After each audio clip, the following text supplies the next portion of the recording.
Hey guys, Cassie here. Welcome back to the #Anxiety podcast. If you missed last week's episode, go back and check it out. It is part 1 on perks of anxiety. This week we continue with part 2, and we're going to chat more about anxiety as our superpower and more about perks of anxiety. Let's get into it. It took me a long time to get there. And even today I was like, oh, what are the benefits? But really, if I think about my entire life and how I've gotten to where I am now, and all of the fulfilling things in my life have been better because I have anxiety, because I've planned all of these details. I'm ready for scenario B, C, D, and E. So if something goes wrong, a whole trip isn't derailed. Like, oh, we're just going to do this. It can look to other people on the outside like you just have your shit together. Like, man, she really has her shit together. Well, yeah, we do, but it's because we planned, because we went through all those scenarios in our head and we figured it out and we mapped out a plan ahead of time. And that's okay. It's okay that people see us on the outside and think that we just have our shit together. I guess that's totally fine. I don't have to tell everybody that inside I'm paddling as fast as I can, like a duck, underwater. So but I feel like it really is. It's a superpower. And if we take it to the light, right, you can also take your anxiety to the dark side and really get drowning in it and feel like you can't come up for air. And you and I've talked about that. We've both been in that space where, oh, wow, it's really dark. And I literally feel like I can't breathe. And that's an awful place to be in. And sometimes we get there and it's just not staying there. That's the change. That's the difference. And learning how to find those things that are in your surf kit that can bring you out of that darkness, that can help you find the light. And so taking your anxiety to the light, man, it can really benefit your life and bring you a lot of joy, I think, because those things that you do then to reduce your anxiety, for me anyway, then brings me peace. Right? I've gone through all the scenarios. I've got everything organized. I'm ready to roll. Well, now I can breathe and enjoy. Right? And as opposed to not addressing those issues and then staying in a constant state of fight or flight or holy shit, now what am I going to do kind of thing. That, for me, I'm always looking for the joy. So if I can do those things in advance that help me get to the joyful place, then that's my fucking superpower. Absolutely. Yes, I love that. Oh, that's so good. Some days it's natural and I am appreciative of my anxiety and I'm like, this is making shit happen. I'm getting shit done. And other days, like you said, it's a struggle and I have to go back to my surf kit and get myself grounded and remind myself, like, oh yeah, this is a benefit. This is a superpower. Not everybody can do the things that we can do. That is true. And we've talked about, sometimes I'm envious of those folks who aren't anxious, and it's like, how do they get through the day? I don't get it. I was visiting some family over the weekend, and it was my brother, and we were talking about and his wife, who's fabulous, and we were talking about the podcast and anxiety and that kind of thing. And I was kind of in my head comparing my anxiety to, I have 4 siblings, and I don't see the same kind of anxiety in them that I see in myself, which shocks the tar out of me. You'd think the odds would be greater in 5, 1 out of 2 I get, but 1 out of 5. And so I was telling my sister-in-law, it's like, I'm so jealous of my brother. He just slides through life. I'm sure he has worries and fears. We all have worries and fears, but I don't think they're at the level that mine are. And it has a wonderful life, and he enjoys his life, and he has a really big job, and he's really, really good at it. But he's good at it, I guess, for different reasons than I'm good at mine. I'm good at mine because anxiety is like at the top of the list, right? It's not at the top of the list for him, and yet he's stellar at what he does. So it's intriguing to me that there are those without anxiety that walk through this world in such a different way and still have so much joy and contribute to their community and their society and their relationships. It just looks different than mine does, and it's still shocking to me. I can't believe 1 out of 5. That ain't right. Come on. That's so funny. I agree. I think people all have their own superpowers and their own strengths and their own things that they shine at. But I also don't think we should ever minimize the benefits that anxiety gives us. So often we're told in the society, and we talk about like how awful anxiety can be. We joke about some of the funny things where it's like, oh my gosh, and then I froze and I couldn't even finish my sentence. There's some bummer things that come with anxiety. The rumination, when you're ruminating on something for the 8th day in a row and you're like, how many more times can I mentally rehash this scenario, and you still automatically do it? Yeah. It's a bit of a bummer. Yeah. But there are some benefits to all of those things. Yeah, I completely agree. And it's like we were saying, when you're in it and you're in the dark side of it, it can be really discouraging. So I think it's important to have, the surf kit can also include people, right? People around you who recognize when maybe you're drowning. I was thinking about my ability to be a really good employee and getting things done because of my anxiety.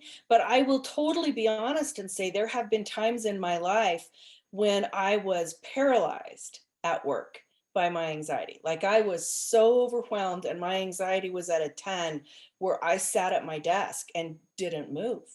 And it didn't last long, but it lasted long enough to be concerning to me.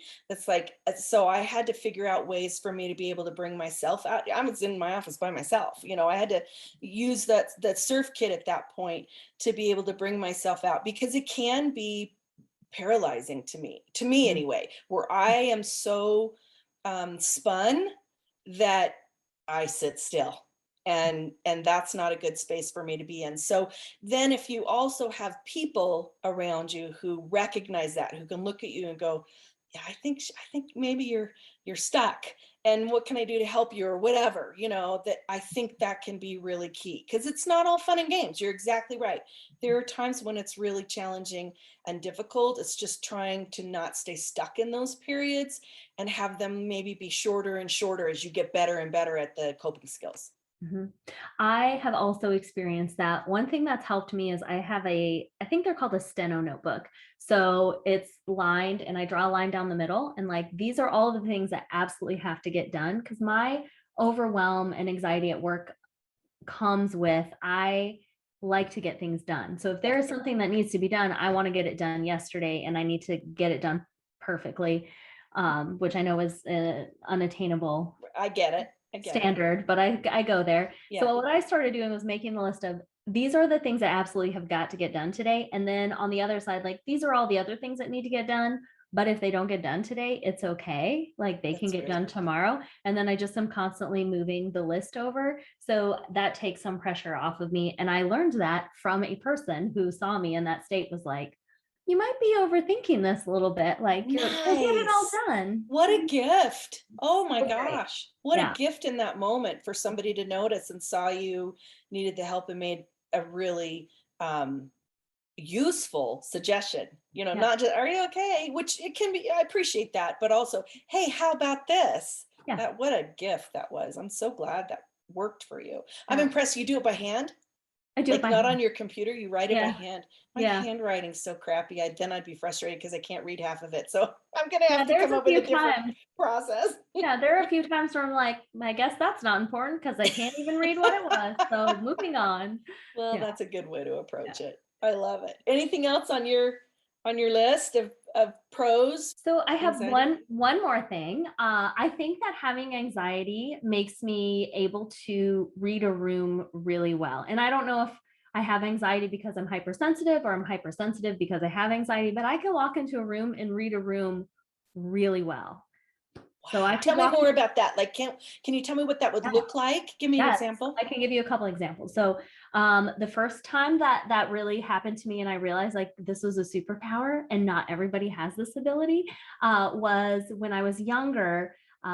We had some friends who had a dog, and the guy started dating a new girl who I was like, oh, she doesn't like the dog. They're going to get rid of this dog. And it's the sweetest puppy you've ever known. Oh man. And I mentioned that to my partner at the time. I was like, oh, they're going to take the dog to the pound. And they argued with me. They're like, they would never do that. It's actually the kid's dog. They'll never take it to the pound. That night we got a phone call saying, hey, do you want this dog? We're going to take it to the pound.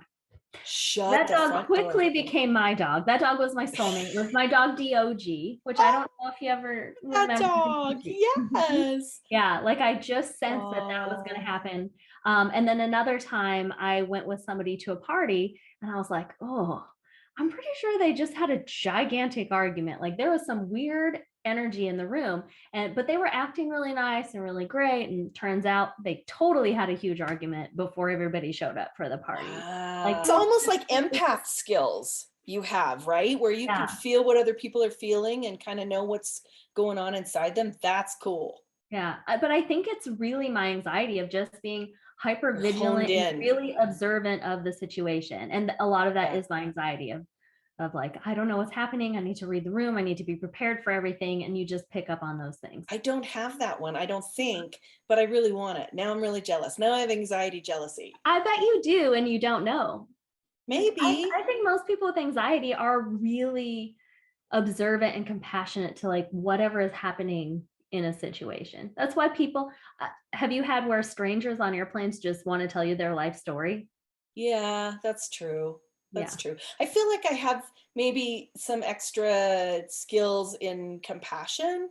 That's kind of my jam. I kind of learned that and wrote about that when I first started going through all the stuff with my ex-husband when he was arrested, and the neighbors were terrified to speak to me because I think they kind of thought, I don't know what they thought, and then it occurred to me that they were just afraid. They didn't know how to approach me. They didn't know what to say, and so I ended up kind of developing and gaining compassion for them and how frightening and scary it must be for them to live on a block when I don't know, 3 or 4 police cars show up, and it was drama filled and was crazy, but it shifted my perspective. I feel like I've been a kind person and I care about people's feelings. I think that's been something, that sensitivity that we talked about.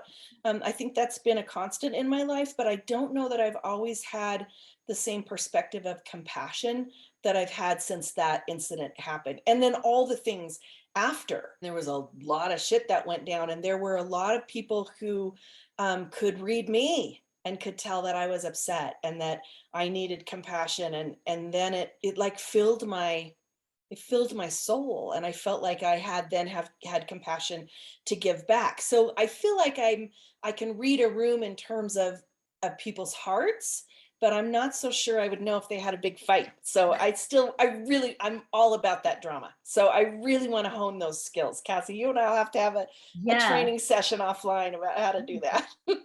Like just have a lot of anxiety and then have to be hyper vigilant in every situation. That's Okay. all I can. That's my only explanation. That's your tip. That's your tip for today. Yeah. So all in all, I feel like I would not give up my anxiety because I think it does benefit me. It's benefited me professionally, personally. Yeah. Yeah. I can't imagine living without anxiety. Like I often pretend that I would love it. Like, oh, it'd be so great to lay your head down on a pillow and fall asleep automatically without having to have a whole routine to wind your brain down. But then I think I would miss my routine of having to wind my brain down. Well, that's an anxiety thing. We love routines, right? We like structure, and we like things to be the same and no change. So Yeah. I totally get that. I don't, I don't have the option to trade it out or give it up, or wish I didn't have it. So I used to be resigned to have anxiety. Now I embrace it and try to take it to the light and use it for what works for me. And and sometimes it gets extra crazy, but for the most part, I'm with you. It helps me in my life. It makes me not necessarily a better person. Because it's just part of who I am. I think I'm already a good person, but I think it makes me more aware of what's happening around me and what people might be going through. It makes me more compassionate because I beat myself up a lot before about my anxiety. And so, I learning a new compassionate journey also helped me have more compassion for myself. And I cut myself more slack than I used to. And I think that's all really good. And I wouldn't give that up. I wouldn't trade that to be able to increase my capacity for compassion to others, but especially for myself, and forgiving myself for things that I couldn't control. And I feel like that's totally worth it for me. I love that you said anxiety is now your fucking superpower. It is. It is. I wouldn't trade. That's a cool superpower. I mean, I'd like to fly. Let's be honest. That would be really cool. If, I mean, there are other superpowers that maybe would be more fun, but I'm a badass. My anxiety makes me a badass, and add compassion to that. I think it's an okay combination. I'm all right with it.